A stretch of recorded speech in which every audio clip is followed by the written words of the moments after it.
Bonsoir. On va parler de quelque chose d'assez préoccupant là ce soir.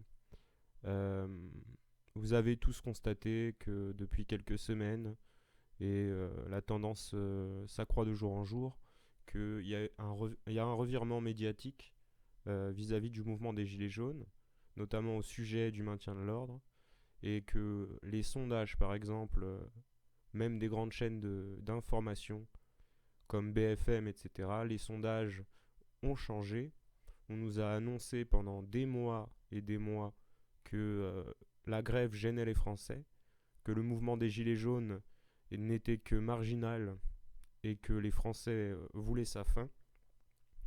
Et là, on nous annonce comme par magie que les Français soutiennent la grève massivement à 70%, que Macron est particulièrement impopulaire, que les Français désirent du coup le retrait de la réforme, etc., etc. Moi, j'ai vu dans les médias et dans les manifs ces derniers jours émerger un certain nombre d'acteurs de crise, comme il convient de les appeler, de gens proches du pouvoir qui, tout d'un coup, comme par magie, euh, commencent à adopter un discours contestataire. En premier lieu, on va parler de Monsieur Alain Bauer. Monsieur Alain Bauer qui a fait une émission sur Sud Radio il y a exactement 5 jours, dont le titre s'intitule sobrement Les Gilets jaunes sont un signe de vitalité sociale. Donc ce monsieur, dont après évidemment on va parler, hein, on va parler de son parcours, ce monsieur nous dit dans son interview que le mouvement des Gilets jaunes au final c'est quelque chose de bon et de sain pour le débat démocratique. Évidemment, les Gilets jaunes sont un signe de vitalité, mais sauf que les Gilets jaunes survivent depuis plus d'un an. Au départ, ils ont été qualifiés de tous les noms, y compris par exemple par les syndicats qui qualifiaient le mouvement de poujadiste. On se rappelle de la CGT qui a empêché les routiers de rejoindre le mouvement à ses tout débuts. La CGT qui aujourd'hui défend non seulement les Gilets jaunes, mais a bien compris le, que sans les Gilets jaunes, il n'était rien. D'ailleurs, bon, on va aussi parler de la CGT plus tard. Revenons à notre ami Alain Bauer. Alain Bauer, c'est quelqu'un qui est à mettre sur le même plan que Jacques Attali, que Alain Minc, que en fait tous ces espèces de d'influenceurs qui qui en fait ont droit de regard sur la politique française. Ce sont des gens très puissants, qui sont puissants financièrement et qui sont aussi puissants euh, avec l'influence. On a su, par exemple, que c'est quand même grâce à Jacques Attali que Hollande et Macron se sont rencontrés, grâce au travail de Branco et d'Endelveld, qui ont bien mis en lumière par leurs enquêtes journalistiques comment Macron, au final, après avoir été débouté de partis différents, euh, au final, la seule porte ouverte pour le pouvoir qu'il ait trouvé, ça a été le Parti socialiste et François Hollande qui lui a ouvert un petit peu les portes en le nommant secrétaire d'État au départ. Donc ce monsieur Alain Bauer débarque un petit peu de nulle part, au milieu d'un mouvement social historique, et chante les louanges des Gilets jaunes. Alain Bauer se présente comme un criminologue. C'est comme ça qu'on l'étiquette en général dans ses interviews. Je l'ai même vu il n'y a pas très longtemps témoigner au sujet des violences policières sous l'étiquette de criminologue dans l'émission C'est politique de France 5 où il y avait la veuve de Cédric Chouviat qui était invitée. Donc même au sujet des violences policières, Alain Bauer prend le visage de quelqu'un qui serait choqué et scandalisé par ces choses-là. Il faut savoir que Alain Bauer est un, un pionnier de la surveillance de masse en France. C'est quelqu'un qui a boutique sur pied aux États-Unis et qui a importé en France les techniques de surveillance de masse qui aujourd'hui font partie de nos vies. C'est aussi, évidemment, il est très connu pour ça,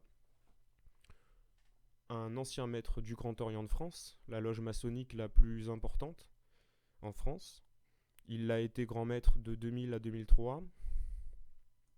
C'est quelqu'un qui donc est particulièrement proche des arcanes de la fabrique de l'opinion et de l'influence en général. Et quand on voit débouler quelqu'un comme ça dans le débat actuel sur le mouvement social, et qu'il prend donc des allures de chevalier blanc qui défendrait le mouvement et qui dénoncerait les violences policières, alors que c'est justement un artisan, non pas de la violence policière, mais de la criminalisation de, de la dissidence en général. On retrouve Alain Bauer au procès Tarnac de 2008. Rappelez-vous ce qui est arrivé à Julien Coupat. Julien Coupat il a donc été poursuivi pendant 10 ans pour une entreprise terroriste, alors que c'était un simple militant d'extrême gauche. Cette affaire a évidemment été classée sans suite, mais seulement au bout de 10 ans. Pendant 10 ans, l'État et les arcanes les plus secrètes de l'État profond ont cherché à le criminaliser. Et cette affaire avait été très médiatisée à l'époque. C'est d'ailleurs à cette époque, donc en 2008, sous Sarkozy, qu'on a commencé à parler d'ultra-gauche. C'est un terme de novlangue qui est apparu pile à ce moment-là. Alain Bauer est l'artisan de la criminalisation des opposants politiques, avec d'autres, avec Sarkozy, qui le conseille, et avec quelqu'un qui s'appelle Bernard Squarcini, un grand ponte du renseignement, et c'était le conseiller aussi de Sarkozy pour les questions policières et les questions qui touchent à la sécurité intérieure. Ils ont entrepris de manipuler l'opinion et de créer donc des termes de novlangue, comme l'expression d'ultra-gauche, dans un contexte assez particulier. 2008, c'est assez proche de 2005. 2005, c'est la transformation de la police par Sarkozy. C'est la transformation de la doctrine du maintien de l'ordre, dont aujourd'hui on connaît évidemment la couleur avec ce qui s'est passé pendant le mouvement des Gilets jaunes. L'infiltration des mouvements sociaux est une vieille tradition européenne, et non pas que seulement européenne. Je vous invite donc à checker la description, où je vais mettre évidemment toutes les sources qui m'ont amené à faire cette vidéo. La stratégie de l'attention, je ne sais pas si vous avez déjà entendu parler de ça. C'est quelque chose qui a été théorisé dans les années 80 en Italie, les années de plomb, comme on les appelle, où au final, la société italienne a été perturbée par une vague d'attentats perpétrés au nom de l'extrême gauche et au nom de l'extrême droite. Et l'État italien et les services de renseignement ont infiltré les mouvements en question, et on sait aujourd'hui que ils ont poussé certaines personnes à commettre certaines actions. Je vous invite donc à aller lire et vous renseigner sur tout ce qui a trait à la stratégie de l'attention. Je pense qu'aujourd'hui en France, avec l'irruption dans le débat d'Alain Bauer, qu'on n'a pas entendu parler du mouvement pendant toute l'année dernière, on est en train de basculer dans la stratégie de l'attention.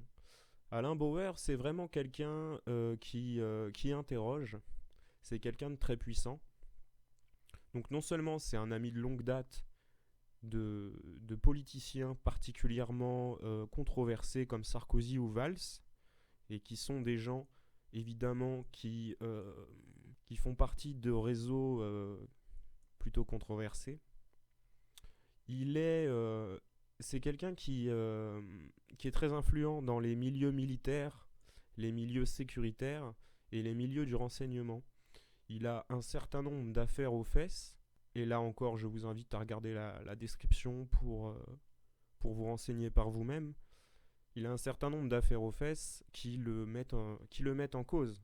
C'est quand même assez assez intéressant d'observer l'irruption de ce type-là et surtout sa défense des Gilets jaunes et sa dénonciation du maintien de l'ordre actuel alors qu'il en a été un artisan.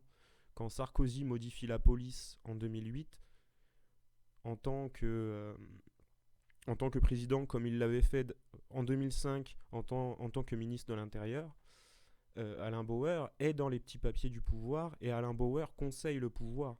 La fin de la police de proximité, c'est évidemment quelque chose qui ne s'est pas improvisé par Sarkozy. C'est pas Sarkozy qui a décidé du jour au lendemain de faire ça. Il est aussi intéressant de parler donc de 2005 et des émeutes des banlieues, puisque ça marque un tournant dans l'histoire, non seulement des mouvements sociaux en France, mais aussi des banlieues elles-mêmes. Avant 2005, les banlieues étaient des lieux politiques, régulièrement secoués par des mouvements d'insurrection, qui étaient limités évidemment géographiquement aux banlieues. Les banlieues n'ont jamais déferlé sur la ville comme le prophétisait Thieffen dans les années 80. Et moi, j'ai constaté toutes ces années-là un changement idéologique dans les banlieues. On a commencé à vouloir changer le discours des banlieues et changer l'idéologie des banlieues. Les banlieues sont considérées comme un endroit contestataire par le pouvoir à la base, que ce soit dans les années 80, que ce soit aussi dans les années 90 et jusqu'en 2005. Je vous invite à lire un livre très intéressant de Ruffin qui s'appelle Banlieue Nord, qui parle des quartiers d'Amiens et qui parle de la transformation des quartiers, que ce soit socialement et évidemment idéologiquement. Moi, j'assiste depuis des années à l'américanisation des quartiers. Je ne suis pas le seul à en avoir parlé, peut-être que vous en avez entendu parler, vous aussi. Je constate que les gens de ma génération, ceux qui ont 25-30 ans, ne sont pas exactement les mêmes que ceux qui ont 18-20 ans aujourd'hui. Vous n'êtes pas sans le savoir, puisque d'ailleurs c'est un changement qui concerne pas uniquement les gens des banlieues, puisque toute la population française est concernée, qu'elle vienne de la ville ou de la campagne, etc. On a une jeunesse aujourd'hui qui est très portée sur le superficiel, sur l'argent, sur le sexe, etc. Moi, je pense vraiment qu'à partir de 2005, et que de toute façon, l'État s'est senti très menacé par les émeutes de 2005, des notes de renseignement de l'époque parlent même d'insurrection et de révolte populaire. Ce sont des termes qui sont très forts. Le terme révolte populaire est un terme très fort et qui n'est pas utilisé par le pouvoir pour rien. Ils vont pas dire ça si ça veut pas dire grand-chose. Vous voyez bien ce que je veux dire.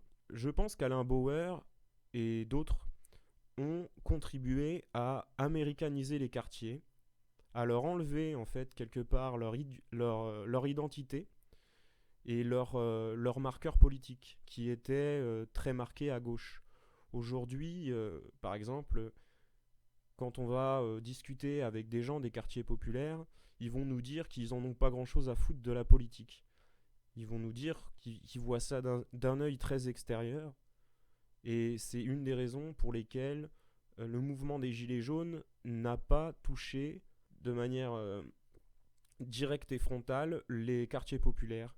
Ils se sentent désinvestis de la question et désinvestis des choses politiques. Et je pense que tout ça, c'est dû à comment dire. Je pense que c'est dû à une entreprise qui vient forcément de cerveaux très intelligents comme ceux d'Alain Bauer. Je trouve ça vraiment inquiétant que dans le contexte actuel, des acteurs de crise viennent donc faire irruption dans le débat et viennent influencer quelque part le débat et la population. On sait que quand il y a une situation à risque pour le pouvoir, leur arme principale, c'est la division. C'est la division idéologique des gens. Et le mouvement actuel, et on le voit au niveau des changements, des changements de forme de lutte de la base syndicale, le pouvoir actuel, malgré les discours de Macron, qui nie toujours en bloc ce qui se passe et qui prend pas, qui, dans ses déclarations, qui ne prend pas la mesure de ce qui se passe, on sait très bien qu'à la place Beauvau, on prend la mesure de ce qui se passe.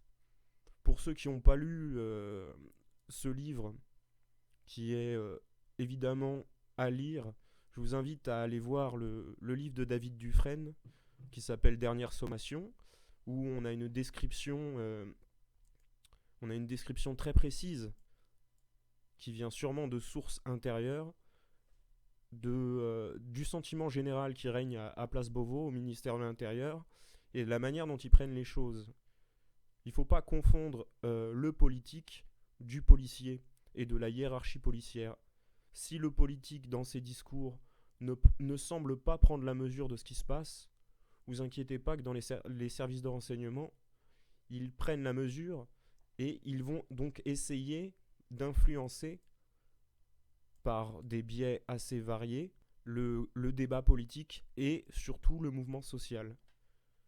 Aujourd'hui, vous n'êtes pas sans savoir que c'était jour de manif et que ça a été une manif merguez. Les manifs merguez, organisées par les syndicats et encadrées par les syndicats, même malgré le nombre de manifestants qu'il peut y avoir, même si évidemment le ministère de l'Intérieur a parlé de 200 000, c'est un chiffre qu'on peut multiplier au moins par 5, je pense, comme d'habitude. Les manifs syndicales ne font absolument pas avancer les choses. À chaque fois qu'on a eu des concessions de la part du gouvernement, c'était pas dans le cadre de manifs syndicales. Aujourd'hui, alors qu'on est dans un contexte de bras de fer avec le gouvernement, on a fait une manif merguez. Une manif merguez, ça fait rire le pouvoir en place. Ça les fait rire. Ça leur fait pas peur. Ça leur fait pas peur. C'est pas le 1er décembre, c'est pas le 5 décembre, etc. Si on veut des avancées et si on veut une avancée sur la question des retraites, les manifs merguez, évidemment, ne sont pas un mode d'action qui va permettre de faire avancer les choses. Et tout à l'heure, je regardais le journal d'Arte, et dans cette manif merguez, qui est-ce que j'ai vu se faire interviewer ? Eh bien, Caroline Mécari, la chroniqueuse de Pascal Praud, qui est bien connue pour ses prises de position en faveur de la gauche sociétale, et non pas de la gauche sociale. S'il y a bien une chose qui se vérifie d'époque en époque depuis la révolution russe, c'est que la gauche sociétale, celle qui défend les minorités, est instrumentalisée par le pouvoir pour briser la gauche sociale. La gauche sociale fait fi des minorités puisque, par essence, dans l'idée marxiste, le peuple englobe tout le monde dans une majorité, et le peuple englobe toutes les idées de minorité, que vous soyez une femme, que vous soyez un noir, que vous soyez un pauvre, etc. Vous êtes englobé dans l'idée du peuple. La gauche sociétale, elle, s'amuse à brouiller les pistes et à communautariser les personnes en fonction de leurs appartenances idéologiques. Et elle pousse en fait les gens à se diviser entre eux, et elle pousse tout simplement la gauche sociale, la gauche marxiste, la vraie gauche, à sortir du débat et à ne plus exister. La gauche sociale refait irruption dans le débat aujourd'hui, dans le contexte d'aujourd'hui, et donc ce n'est pas étonnant de voir des acteurs de crise comme Mécari ou Bauer émerger pour essayer d'apporter leur confusion. On peut aussi par exemple parler des militants d'Extinction Rebellion qui, dès l'été dernier, sous couvert de convergence des luttes, ont infiltré quelque part le mouvement des Gilets jaunes, alors que bon, Extinction Rebellion, ce ne sont pas vraiment des marxistes. C'est des gens qui prônent la lutte sociétale et les petites divisions communautaires qui empêchent au final le peuple de converger vers la grande lutte sociale qui servira les intérêts de tout le monde.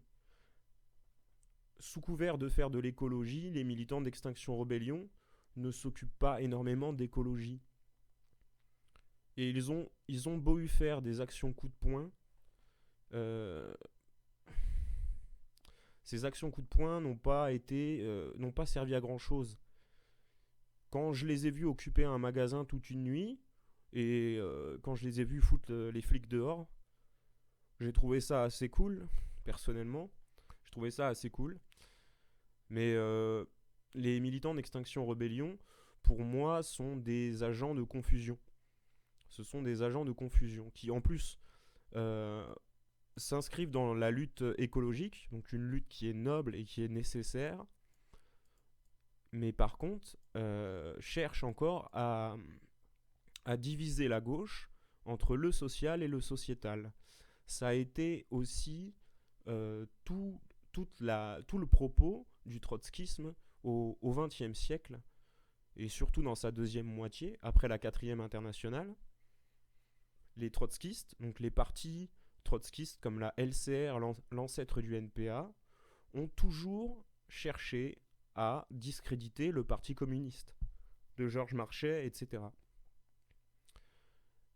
Ces divisions-là, entre marxistes, font le jeu du pouvoir. Elles servent au pouvoir. Et il s'agit vraiment d'alerter la population là-dessus, car c'est très grave. Et si les Gilets jaunes étaient si inquiétants pour le pouvoir, et s'ils ont fait trembler la République, c'est parce qu'ils étaient unis au fi des tendances, en faisant fi de toutes les divisions idéologiques et les différences de couleur politique qu'il s'agit aujourd'hui de dépasser pour atteindre un but qui profitera à tout le monde.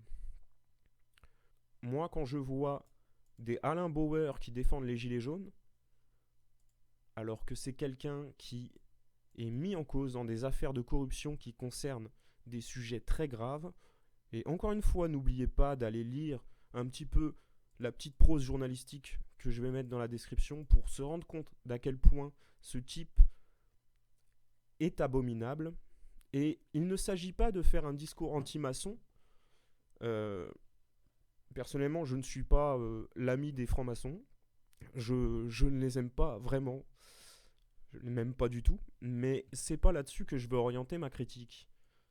Donc je vous invite à ne pas uniquement voir Alain Bauer comme un maçon, mais simplement quelqu'un qui est un agent d'influence très important dans les milieux militaires et du renseignement. En gros, dans l'état profond, le fameux Deep State. Même Macron a parlé d'état profond il n'y a pas très longtemps. Quand même Macron parle d'état profond, là on est exactement face à de la confusion idéologique. Donc il est difficile d'associer, il est difficile justement de ne pas associer l'irruption d'acteurs de crise qui viennent directement des arcanes du pouvoir dans le débat au revirement des médias. Pourquoi, par magie, franchement, France 5, par exemple, consacre une émission aux violences policières et invite Doria Chouvia, la femme de Cédric, qui est mort sous les coups de la police et sous les méthodes de la police, les méthodes de plaquage ventral qu'on pratique nulle part ailleurs qu'en France.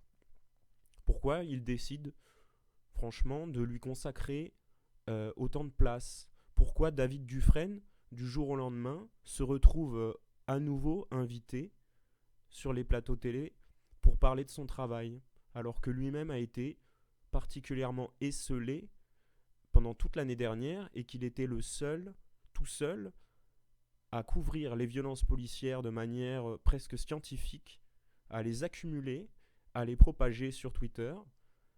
Pourquoi les journalistes attendent que le mouvement syndical ne plie pas pour enfin parler des abus de l'État et des abus de sa police? Pourquoi ils font ça? La CGT est en train de se radicaliser On le voit par leurs actions coup de poing qui font beaucoup parler d'elles dans les médias. C'est assez drôle d'entendre les chiens de garde du pouvoir parler de violence quand on coupe l'électricité pendant 2 heures. C'est assez drôle. C'est les mêmes qui parlent de violence quand y a des gens qui cassent un arrêt de bus ou qui mettent le feu aux Fouquet's. Pour eux, c'est de la violence. Par contre, quand les policiers tabassent quelqu'un jusqu'à le faire mourir, ça n'est pas de la violence pour eux. Ils vont chercher une justification derrière. Comme tout un chacun, je me suis réjoui au départ que les médias parlent du mouvement sans chercher à les mépriser, sans chercher à mépriser les gilets jaunes. Et j'étais content qu'ils parlent des violences policières. Par contre, maintenant, voilà, je m'interroge. Je m'interroge quand je vois des acteurs de crise qui viennent directement des centres d'influence, qui font irruption au sein du mouvement. Ça montre qu'il y a une tentative actuellement d'infiltrer le mouvement. Et ça montre que le pouvoir et l'État profond rentrent officiellement dans une stratégie de l'attention. Quand les Black Blocs l'année dernière ont fait leur propre irruption dans le mouvement, déjà à l'époque on parlait d'intrusion. Pour beaucoup de gens, les Black Blocs ne font pas franchement le jeu des Gilets jaunes. Ils ne donnent aucun crédit au mouvement des Gilets jaunes. Pour beaucoup de gens, les casseurs sont directement assermentés par le pouvoir. Et beaucoup de gens se rendent compte que quand il y a de la casse, derrière, ça sert au pouvoir pour beaucoup de choses. Si vous cramez un arrêt de bus, ou si vous cramez la rotonde ou le Fouquet's, vous allez donner du pain aux journalistes pendant une semaine pour qu'ils puissent qualifier le mouvement de quelque chose de violent. Donc on voit émerger ces acteurs de crise et une semaine après, ce qui doit être une grande manif et qui doit faire pression sur le gouvernement pour retirer leurs réformes se transforme en grande manif saucisse merguez où les gens sont très nombreux, mais ou en tout cas, ça fera pas avancer les choses et ça conforte le pouvoir, ça conforte tout simplement le pouvoir. Il y a des formes d'insurrection qui sont différentes des autres. La forme des Black Blocs, par exemple, elle est différente de celle des Gilets jaunes qui, le 1er novembre, prennent l'Arc de Triomphe. Ce n'est pas la même chose que d'aller briser des vitrines d'assurance et de banque. Ça n'est pas du tout la même forme d'expression. Et je pense que vous comprenez qu'il y en a une qui sert davantage le pouvoir qu'une autre. Quand les Gilets jaunes le 1er décembre prennent l'Arc de Triomphe, on les qualifie de factieux, de séditieux. Quand les Black Blocs font leur petit boulot de nervis et cassent des banques, ils font quoi là ? Ils sont en train de donner des images fortes aux médias mainstream, aux médias proches du pouvoir, pour discréditer l'action des Gilets jaunes eux-mêmes. Et je sais bien que la convergence Black Bloc et Gilets jaunes est faite depuis longtemps et qu'on pourra sûrement pas revenir en arrière. Mais attention aux acteurs de crise, attention aux agents d'influence, tout simplement. Voilà, je pense que j'ai fait à peu près le tour de ce que je voulais aborder aujourd'hui. Et je vous invite vraiment à checker la description et de vous renseigner vous-même, de lire des livres, de lire des articles de presse, de suivre des journalistes sérieux pour justement essayer d'y voir plus clair et d'éviter la confusion idéologique que l'État veut dans nos têtes. L'État ne veut pas qu'on soit d'accord. Pourquoi on est divisé entre extrême droite et extrême gauche, entre progressistes et patriotes ? C'est parce que ça sert l'État. Ça leur sert. Que ce soit au niveau des tendances électorales ou au niveau des mouvements sociaux, la division alimente l'État. ça leur permet de rester à leur place. Il faut qu'on se rejoigne et il faut que les insurrections et les actes révolutionnaires soient populaires et non pas le fait d'une petite minorité habillée en noir. Voilà, c'est tout ce que j'avais à vous dire aujourd'hui. Et je vous fais des gros bisous et à plus tard.